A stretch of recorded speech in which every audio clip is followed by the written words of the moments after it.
அனைத்து விவசாய பெருமக்களுக்கும் வணக்கம். இந்த வீடியோவில் பப்பாளியில் வரக்கூடிய மாவு பூச்சி தாக்குதலை எப்படி கட்டுப்படுத்தலாம் அப்படின்னு பார்க்கலாம். இந்த மாவு பூச்சிகள் இலையின் அடிப்பகுதியில் காய்களில் உட்காந்து சாரை உறிஞ்சிறதுனால இலைகள் எல்லாமே மஞ்சள் கலரில் மாறுது. அது மட்டும் இல்லாமல் இலைகள் சுருங்கியும் காணப்படுறதுனால நமக்கு ஒளிச்சேர்க்கை பாதிக்கப்படுது. பிஞ்சு காய்கள் எல்லாமே முதிர்றதுக்கு முன்னாடியே உதிர்ந்துருது. இதனால் நம்மளுக்கு மகசூலுமே அதிக அளவு பாதிக்கப்படுது. அது மட்டும் இல்லாமல் செடியோட வளர்ச்சியுமே குறைஞ்சி போயிடுது. சரி, இதை எப்படி கட்டுப்படுத்தலாம் அப்படின்னு சொல்லிட்டு பார்த்தோம்னா, நம்ம ப்ராடக்டான இன்ஃபினிட்டியை பயன்படுத்துறது மூலமாக கட்டுப்படுத்தலாம்.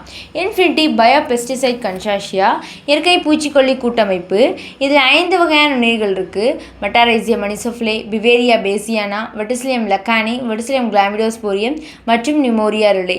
இந்த 5 வகையான நுண்ணுயிர்களும் நமக்கு இந்த மாவு பூச்சி, அது மட்டும் இல்லாமல் பப்பாளியில் வரக்கூடிய பப்பாயா இலை சுருட்டு வைரஸை ஏற்படுத்தக்கூடிய வெள்ளை ஈயையுமே இது கண்ட்ரோல் பண்ணும்.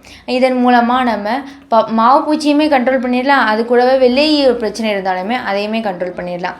இன்ஃபினிட்டி ஒரு ஏக்கருக்கு 500 கிராம் போதுமானது. முதல் டோஸ் ஸ்ப்ரே மூலமாகவும் 2 மற்றும் 3வது டோஸ் வேர் சிகிச்சை மூலமாக கொடுத்துட்டு வரது மூலமாக பப்பாளியில் வரக்கூடிய மாவுப்பூச்சி மற்றும் வெள்ளை தாக்குதல் நம்ம கட்டுப்படுத்தலாம். எனவே அனைத்து விவசாயிகளும் இதை வாங்கி பயனடைமாறு உங்களை அன்புடன் கேட்டுக்கொள்கிறேன். நன்றி, வணக்கம்.